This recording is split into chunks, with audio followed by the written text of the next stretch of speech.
The second questioner posed that he's from Bangladesh. He wants to give his son the highest education in Islam. He wants me to name some Islamic educational institutions outside Bangladesh and within Bangladesh where he can educate his child to the best Islamic educational levels. The brother didn't pose, he didn't tell me what was the age of his child, whether he's talking about school, whether he's talking about college, about university. I'll try and cover some of it. As far as the education system in Bangladesh is concerned, I have not been to Bangladesh, I have not done research, so I'm not the right person to tell you which are the best schools or universities in Bangladesh. As far as the schooling is concerned, I can advise you that see to it that you find a good Islamic education school, preferably if it's an Islamic international school, it will be the best. See which is the best available in your country and try and enroll. See to it that the school is based on lines of Quran and Sunnah. As far as I'm concerned, you may be aware that I had started a school in the year 2000, in the year 2001. That's about 20 years back. The Islamic International School in Mumbai, also Islamic International School in Chennai. And alhamdulillah, the main purpose of that school was education for both the worlds. Educate your children for this world as well as the akhirah. But naturally, more stress was paid on the akhirah.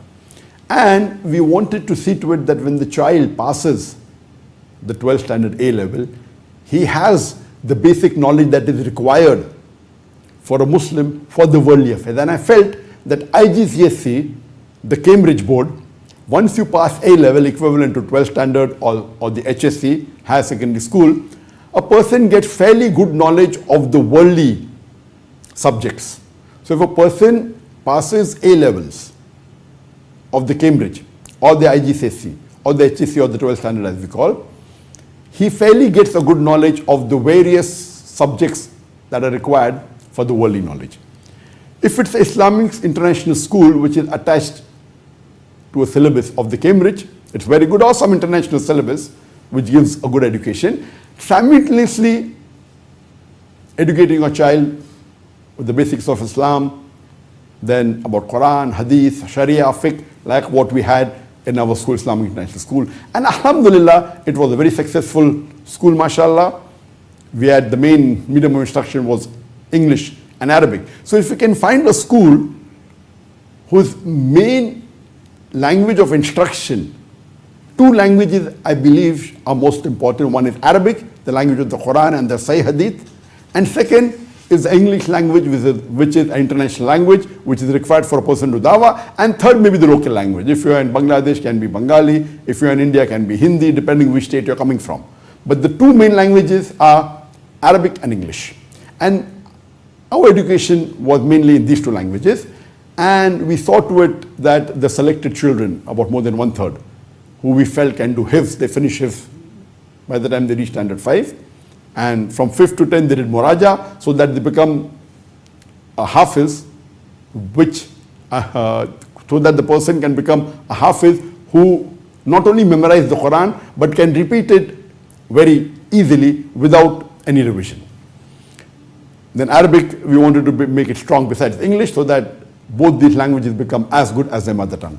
And we achieved success to a great level by the help of Allah subhanahu wa ta'ala. So much so that, mashallah, that the students that graduated from our school, they could speak fluent Arabic, they knew the basics of the Sharia, and it was a very successful model until just 5 years back, as you may be aware, that the new government, the BJP government, was not very happy with the successful activity we were doing in terms of dawah, in terms of schools, and because of that we had to shut that school. We had one school in Bombay, we had one school in Chennai. I do not know of any other school in India or anywhere else in the world that I visited. I visited hundreds of Islamic schools. In India, I did not come across any school that was even 5% close to the level of IS. And internationally, I did not know of any school which even came 10% close to what Islamic International School was, in terms of tarbiyah, in terms of having a dual language, in terms of giving the knowledge of Islam and the worldly education together. So my advice to you would be, the brother was the question from India, that try and find the best available Indian school if you are studying in a school, And in Bangladesh, the best available school that you have, or if you know of any school abroad where you want to send your son, that's an option. After you finish the A levels from an Islamic international school, my advice would be that if you want to dedicate and make your child as a da'i, or make your child in the field of Islamic knowledge, and you ask me for the names of good Islamic institutions.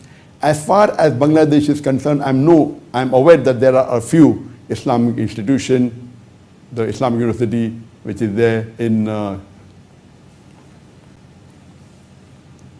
Chittagong. It's there in some other parts of Bangladesh, but I'm not too much aware. I did meet the principals or the deans of this institute when I traveled to Makkah, but I'm not aware of the quality. But as a general rule, what we realize that when a Muslim studies in the institution abroad, and one of the best Islamic institute as far as studying the knowledge of Islam is concerned, according to me, is Imam Muhammad bin Saud Islamic University in Riyadh, Saudi Arabia. It's one of the best. The other good institutes are the Islamic University of Medina in Saudi Arabia, as well as Qura. And there are various other Islamic universities and general universities in Saudi Arabia, many. But these three are the most prominent ones. If you study in an Islamic university where the instruction, the language of instruction is Lugha Fusha, it's the best. You have other Islamic institutes in other parts of the world. You have in Yemen, you have in Mauritania, etc. You also have good Islamic institutes in Qatar. You have Hamad bin Khalifa University, you have the Qatar University, you have in Dubai, you have in Sharjah, the Sharjah Islamic University, and in the Gulf countries. But the one that I named, the first three, I believe one of the best. So if you can go to an Arab country and see to it that the institute you join is based on Quran and Sunnah, that would be the best. If you are not able to get, and you can try, you can apply, and most of these institutes, they have scholarship, but it's not easy getting in. You have to work hard, you have to apply, you have to keep on applying many times, you have to take references, and there are chances that you can get, but you have to work hard, not just apply once. So there are more than 30, 40 Islamic universities you can apply in the Arab countries. Apply to all, as many as you can. Go on the net, Google, these ones that I named are the better ones. The next option can be, if you want to study in a non-Arab country, the International Islamic University of Malaysia, that's in Kuala Lumpur in Gompark. It's a very good option. After the Arab countries that you have, if you want to go to non-Arab countries, a good Islamic university will be the IIUM, International Islamic University of Malaysia. It's a good option, but natural, here we have a dual medium of instruction in this university. It is English and Arabic. So besides, even if you want to do the worldly subjects, whether it be law, whether it be science, whether it be computer, it is compulsory in this university that you should learn at least the basics of Arabic, not a very high level. And if you want to do your graduation or a post-graduation in the IIUM, in the faculty of revealed knowledge, then you have two options, either in Arabic or in English. And the Arabic, you cannot compare with the Arabic of Jamiat al-Imam in Riyadh or of Medina University, but yet it is, alhamdulillah, compared to the non-Arab country, it is good. But compared to the Arab countries, it will not be that level. Yes, they have teachers from all over the world.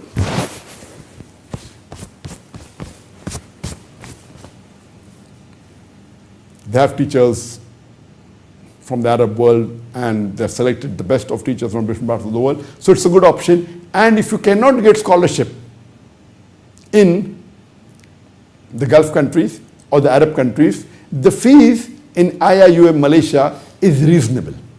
It's quite cheap, because if you have to pay the fees in the Gulf countries, it's very expensive, multiple times more expensive. So comparative, the fees of IIUM is cheap. So this is the next option that you have. I'm not too much favor of studying Islamic graduation and post-graduation in the Indian subcontinent. That can be the last option. But naturally in the Indian subcontinent, I would feel that the Islamic universities in Pakistan is better. For example, the Islamic University of Islamabad. After IIUM, I would say that's also a good university. But in India, doing from the Indian universities, the level will not be as good. That can be the last option, but I would not advise you to go to the Bombay University or the normal education of the government. Yes, for example, Arabic in Lucknow in Nadwa is good, mashallah, very good, as compared to the other madrasas. But generally, the level of Islamic education in Arabic, etc., in the Gulf country is the best. And I can tell this why, as you may be aware, that Alhamdulillah, the Islamic Research Foundation and the associated organization, our full umbrella, we had more than 500 employees, 500 full-time paid employees. And amongst these 500 full-time paid employees, there were approximately about 70 of these employees. They were graduates, postgraduates, and PhDs from Islamic universities, out of which about 40 to 45 were from the Indian universities, and about 25 were from the foreign universities. And we had from different Islamic institutions, I don't want to name them, but we had from variety, from all over India. You know, we had 40, so maybe from at least 10, 15 top Islamic universities. So we knew what the level was there. And plus, we had 25 from the foreign university. This is at one given time. But over the span of 10, 15 years, you know, some staff stays for 2 years, some for 3, some for 4, some for 5. So all put together, we had more than hundreds that we interacted with. Maybe more than 50 from foreign universities and more than 100 from the Indian universities. I would say, and the majority we had, maybe from the foreign universities, maybe more than 75% were from the Islamic University of Medina. Then we had from Jamiat al-Imam, we had from Mulqara, we had from Al-Azhar, and various foreign universities. But naturally, the level from the Saudi universities was the best in terms of Lugha Fasa, and more Indians could easily get admission into the Islamic University of Medina. Therefore, we had more from there. The level was much higher as compared to the graduates of the Islamic universities in India. That's the reason the school that we had, the teachers that we had, where it comes to teaching Arabic, all of them were from foreign universities, except for one from Nadwa. He was very good. But all the Arabic language were taught by the graduates and postgraduates and PhDs from the foreign universities, mainly from Saudi Arabia. And whereas the other part were Hifz, Tilawat, Tajweed, and the other parts were taken from the graduates and the postgraduates from the Indian universities. But let me tell you one thing, that as far as education is concerned, yes, if you want to see to it that you become a Dai, my advice would be that see to it that you put yourself in a put your child into a good Islamic university. But let me tell you, as far as practical dawah is concerned, number one most important is help of Allah. And your striving is important. What you gain knowledge in the university is good for your basics. But attending the durus, the lectures, and the discourses of the scholars is very important. That's the reason when a person goes to study in Medina or in Riyadh or in Makkah, he has an opportunity, besides learning in the Islamic University. If he is studying in the Islamic University of Medina, he can go to the Masjid al-Nabawi and hear the durus, or there are many halaqas that take place in Medina of different top scholars. They can attend that. If he's in Makkah, he can go to the Haram or attend other scholars. Or if he's in Riyadh, the Riyadh has a better option because the Kubar ulama are there, the top ulama of Saudi Arabia are there. So very well he can attend the lectures, the sessions, and each scholar has, some have 5, some have 10, some have 15 sessions in a week, and there are plenty of them. So besides studying in the university is good.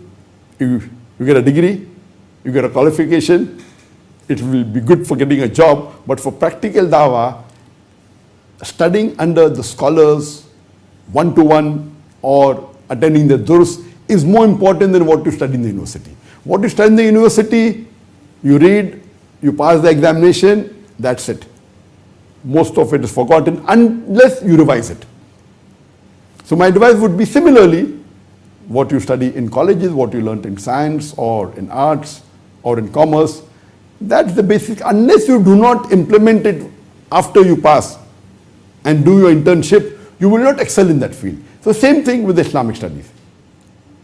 So most important is that if you do from a good Islamic institution, at least your bachelor, that is very important. And then get involved into practical, join a dawah organization which is practically involved in the field of dawah, or talking to non-Muslims, or a research department. Otherwise, many of the Indians, once they pass, then they do a job of translation from Arabic to Urdu or Arabic to English. I mean, that's not the reason why you went to an Islamic university. You get there, you get a good job, you get a good salary. So unfortunately, when the Indian people from the Indian subcontinent, whether it be India, Pakistan, Bangladesh, they go to these institutions in the Gulf country because it's free, then they get a kafala, they get every month paid, which is good for them. When they come back, few are involved in the field of dawah, unfortunately. If your main purpose is to make your child a da'i or a Islamic person of good Islamic knowledge, or in the field of Islamic teaching, etc., see to it that after he passes graduation, he gets involved practically with some dawah organization or with some scholars. Then, of course, you can go ahead, you can do your master's, you can do your PhD, but the most important is your bachelor's. Doing your bachelor's from a good, reputed institution is the most important. Because when you're doing your bachelor's, and I'm talking about bachelor's on-site, I'm not talking about bachelor's online. Online on the internet,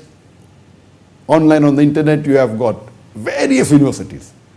Please, the level of a good, reputed on-site university like Islamic University of Medina or Jamiatul Imam from Riyadh, you cannot compare with any online degree, please.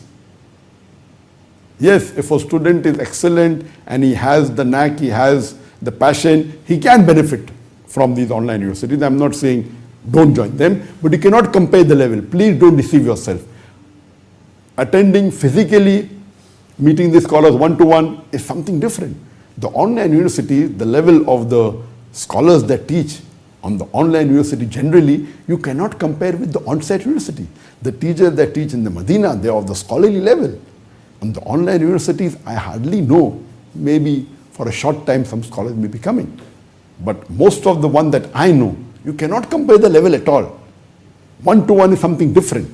That may be the last resort if you don't have anything to do and you're at home and you're stuck, then you can join an online university. The levels are different. In the online university, among the one that I know, it is the IOU, the Islamic Online University. The name has changed to International Online University.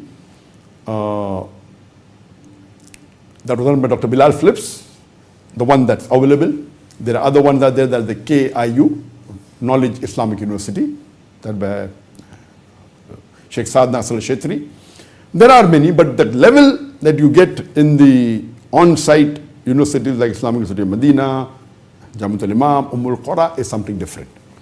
So after you pass your bachelor's, I would advise you to join a dawah organization or get involved in the scholars and simultaneously do masters. Now when you're doing masters, half of the time is the personal research and 50% or less than 50% is actually studying on-site, or maybe 1/3.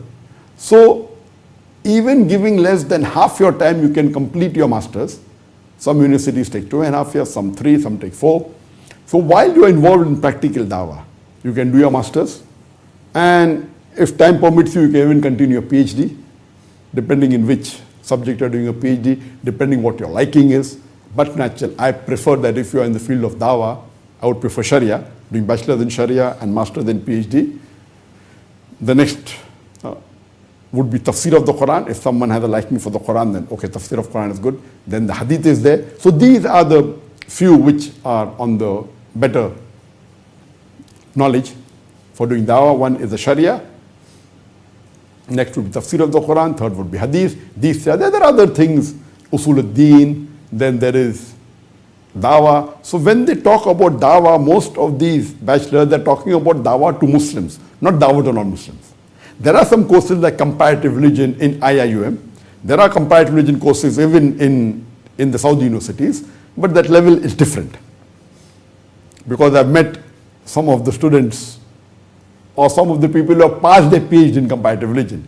But when you actually talk to them about the practical dawah to be done to a non-Muslim, it is very shallow. Unless the person has practical knowledge of joining a dawah organization.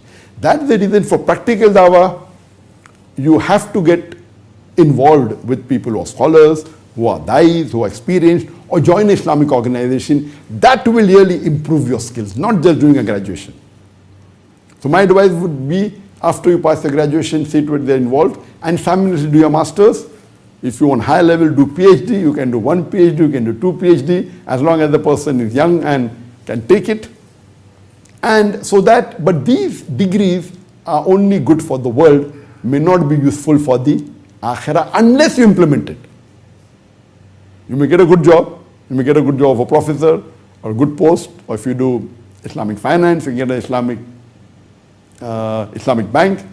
But practically, if you want to utilize it, it is a practical knowledge sitting with people who are involved in the field, whether they experienced du'ats or with experience, they're scholars. This is very important. So this last part, practically, that is the reason everyone that I know that we had at any given time 60, 70 graduates, postgraduates and PhDs. But were they good guys? I'm sorry to say. We had other people in organization who were engineers, who were just bachelors in science, and they were multiple times better than people who were graduates from the Islamic University of Medina. Why? Because they may not be having that passion until they came and did our course of Dawah training program. So we had a course only for the Medina graduates, and once they did that course, then they were multiple times more effective. So graduating from a good university is one thing, but putting into practice is another thing. That is the reason that our du'ats in the research department of Islamic Research Foundation, who were normal graduates, they were paid double than what we used to pay a person with a bachelor from the Islamic University of Medina. He may have the knowledge of deen, but when you ask him a question, he may not be able to reply on the comparative religion. He may be able to reply something on fiqh, that's it. So if you want a practical person involved in the field of dawah, unless, yes, the best would be graduate from a good university like Islamic University of Medina or Qura or Jamiat al-Imam and get involved in an Islamic organization, which is practically in the field of dawah. Get attached to a person who's experienced dai or a scholar, and then utilize your knowledge, what you had learned in the university, and then learn the techniques, then it would be superb. Just getting a degree is not sufficient for you to be a dai. Yes, you get the qualification, you can be a teacher, that's it. But practically moving hearts, practically, therefore everyone who passes from the Islamic University of Medina is not a good speaker. Everyone are a dai. The percentage that are actually dais are very small. That is the reason if your aim is to be a dai, get the knowledge from this university and get attached to an Islamic organization, get attached to a scholar, get attached to a dai who's experienced, and implement what you have learned. That would be the best. Hope this answers in short, because this question was asked many times and I kept on postponing because I know it would take time. So this was in short how you can see to it that you make your child, if your aim is to make him a dai or Islamic personality. This was in brief. Hope that answers the question.